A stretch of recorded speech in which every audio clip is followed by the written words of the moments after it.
Olá, dando sequência ao nosso curso de Fundamentos do Direito Administrativo Disciplinar.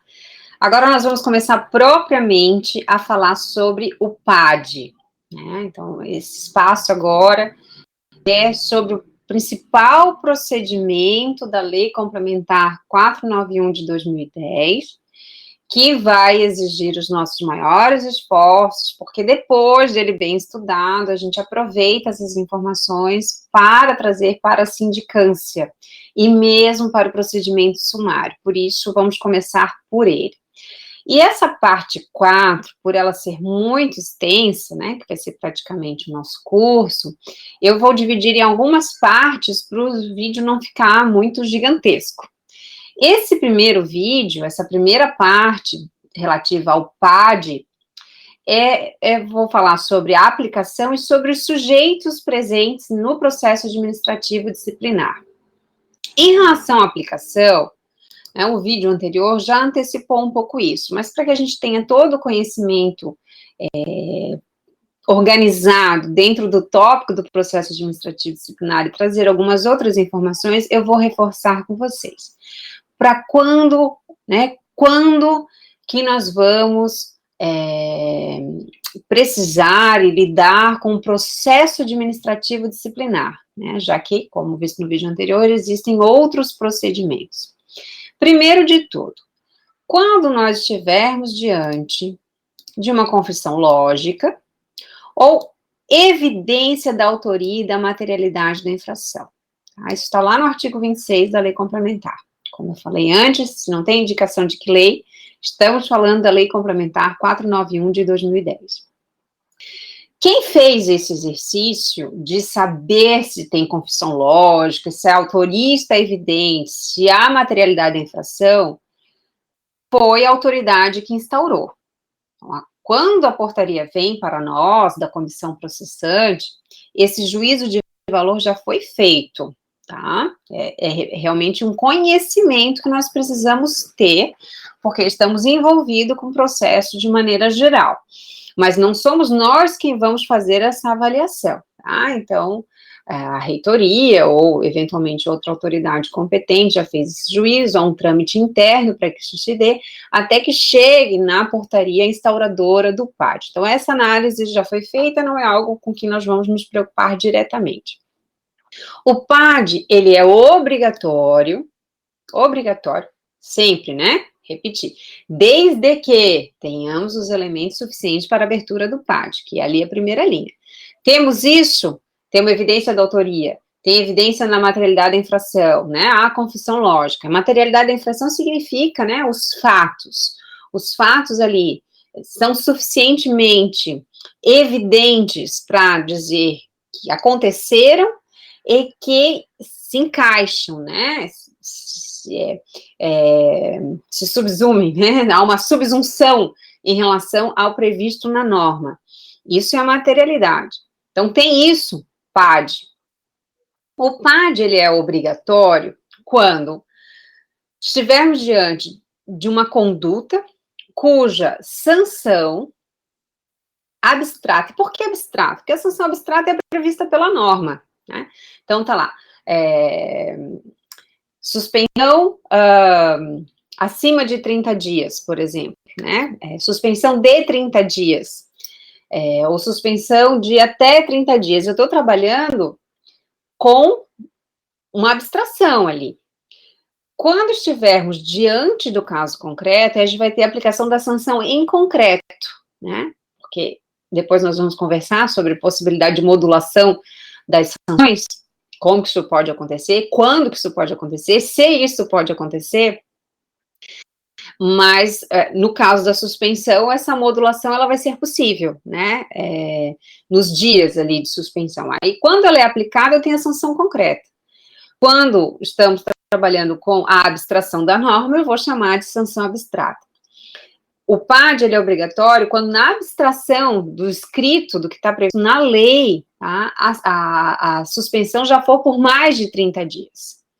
Ou demissão, cassação de aposentadoria, disponibilidade e destruição de cargo em comissão. Nesses casos, não tem jeito. Não dá para fazer por sindicância acusatório punível, né?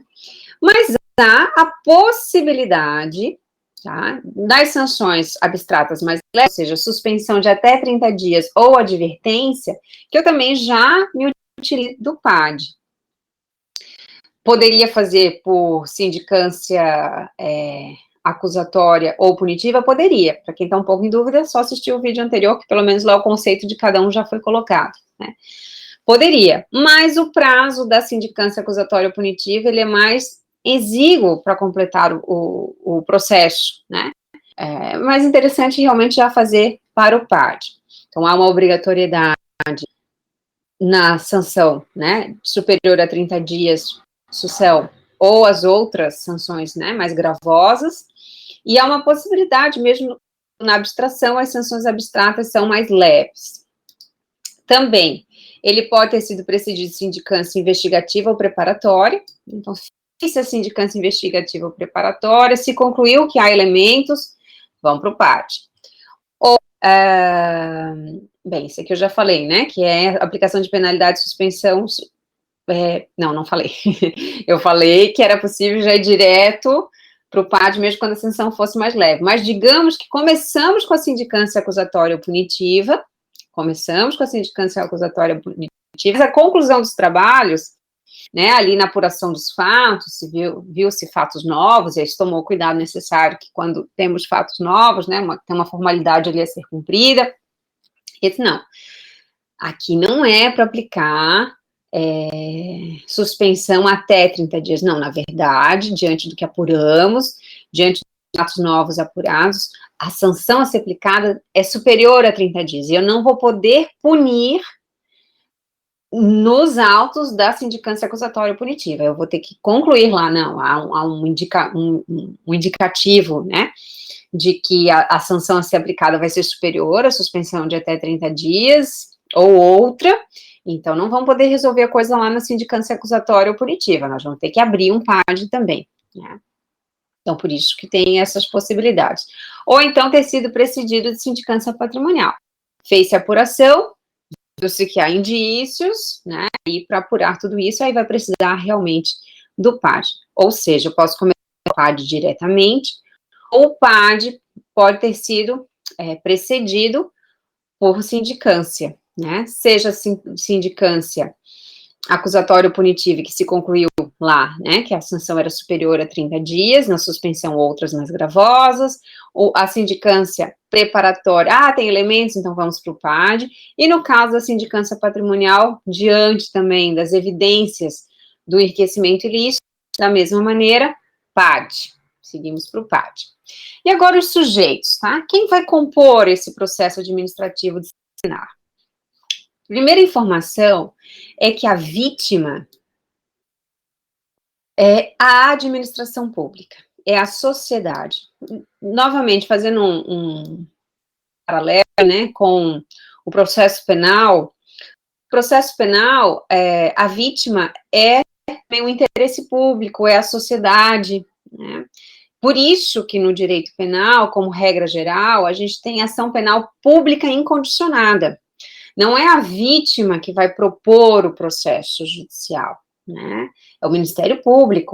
Por que o Ministério Público? Porque o interesse é social, né? O interesse é o público. Nós temos realmente uma vítima direta, mas a vítima também é o interesse público e, né, em função disso, o próprio Estado é que vai deflagrar a ação penal. E aí o Ministério Público é o titular da ação penal pública incondicionada. Não é o Ministério Público que vai julgar, que o Ministério Público não julga, quem julga é o Poder Judiciário, né? Então aí o Poder Judiciário vai receber essa denúncia e aí vai ter toda a apuração regular. Da mesma maneira aqui, né? Da mesma maneira, a vítima é a administração pública, a vítima é a sociedade, tá? Nós temos um sujeito prejudicado, que seria essa vítima direta, que se identifica, né? Às vezes a coisa é difusa e que eu não tenho exatamente um sujeito prejudicado, às vezes o sujeito prejudicado vai aparecer, tá? Mas a vítima mesmo é a administração pública e a sociedade. Vou tomar um pouco de cuidado, já que eu fiz o paralelo com o processual, para lembrar o seguinte, aqui o processo administrativo, ele não precisa de uma configuração triangular de um processo judicial, né? O processo judicial, eu tenho o autor, que no caso do processo penal, como regra, é o Ministério Público. Nós vamos ter, né, nas ações penais privadas, por exemplo, calúnia, injúria, difamação, é ação penal privada, né? Então, a pessoa que se sentiu caluniada, difamada, ela vai ter que constituir um advogado para propor a ação penal. Quando a ação penal é nada, não, é o Ministério Público. Então, nós temos a triangulação, autor, Ministério Público, nós temos o réu, que é o acusado, e nós temos a questão triangular, porque o Estado juiz é o Poder Judiciário, né? E o Poder Judiciário, ele deve ser imparcial, porque tem as duas partes ali, né, num litígio, e o Estado juiz, né, que é ali representado pelo magistrado. Neutro ninguém é, né, gente, porque a neutralidade é um mito, mas ele deve ser imparcial, né, ele deve ser imparcial. E por isso que o Poder Judiciário é inerte, por isso que o Poder Judiciário não deve produzir provas, né, cabe às partes interessadas, né, o juiz, ele está lá, né, ele não pode se abster, não pode ser, o Poder Legislativo pode, como eu disse antes, né, lá na aula 1, dá-me os fatos que eu te darei o direito, ele não pode se abster, mas ele não pode conduzir o processo, né, em favor de uma das partes, ele não pode, né, sair da sua inércia processual. Nós vamos ter algumas situações, né, de norma de caráter público, em que ele até pode julgar além do pedido, mas questões muito pontuais, né, questões muito pontuais, e ele não vai conduzir, ele conduz, claro, a instrução processual, né, no sentido de provas em favor de uma das partes, né, acho que ficou bem claro isso. Aqui no processo administrativo, veja, a gente não tem a triangulação, a administração pública, e a administração pública vai conduzir o processo administrativo, né, então é uma relação bem diferente, claro, respeitando o devido processo legal, a ampla defesa, a comissão, que também é a administração pública, nós, agentes públicos, tendo o equilíbrio, a serenidade, a proporcionalidade, a razoabilidade, para conduzir o processo da mesma maneira, com imparcialidade, né, buscando a apuração dos fatos, né, julgam-se fatos, não se julgam pessoas, julgam-se fatos, claro que a questão da pessoa, né, eventualmente ali na sua vida funcional, vai ter atenuantes, agravantes, mas nós vamos, né, estar restrito aos fatos, com equilíbrio, a chegar aquele processo. Mas a vítima é a administração pública. Podemos ter um sujeito prejudicado, que eventualmente vai ser individualizável, hoje não. Nós vamos ter o acusado, quem vai estar respondendo, quem vai responder ao processo. Nós vamos ter um denunciante, e esse denunciante, né, pode ser alguém né, que assina a denúncia, que faz a denúncia.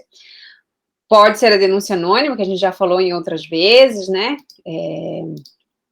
súmula 611 do STJ, eu já estou rindo, é a terceira vez que ela aparece, eu nem vou comentar novamente, já está lá nas aulas anteriores, mas há a possibilidade, não isoladamente, não posso começar um PAD diretamente com uma denúncia anônima, tem que tomar cuidado, muito cuidado com denúncia anônima, mas é possível. Além disso, né, vão esse nosso processo administrativo, os representantes, então, o acusado, por previsão legal, ele tem o direito de ser acompanhado, né, pelo profissional, por um advogado, em todos os atos, né, isso está garantido pela Lei Complementar 491, está garantido pelo Estatuto da Advocacia. Se o acusado, ele não se defender, e depois nós vamos ver quando estudarmos essa figura da revelia, e quando ele não apresentar o relatório de defesa, já lá no final da pós-instrução, nós vamos ter que nomear um defensor ad hoc para esse acusado, justamente, né, para que ele tenha a sua ampla defesa garantida. Eventualmente, nós vamos precisar de peritos para fazer a instrução, junta médica, testemunhas, né, nas possibilidades de provas orais, nós vamos ter o interrogatório, né, do acusado, depoimento, nós vamos ter as testemunhas, e nós vamos ter os informantes. São aquelas pessoas que vão trazer as informações, mas que não podem prestar compromisso em função de alguma proximidade com as pessoas envolvidas, né? Então, elas são ouvidas, têm um peso, mas elas não prestam compromisso, tá? Então, aqui é a questão da denúncia anônima. É isso, né? Isso aqui o prazo vai ficar para depois. Então, nesse primeiro vídeo aqui, a aplicação e os sujeitos. Até mais.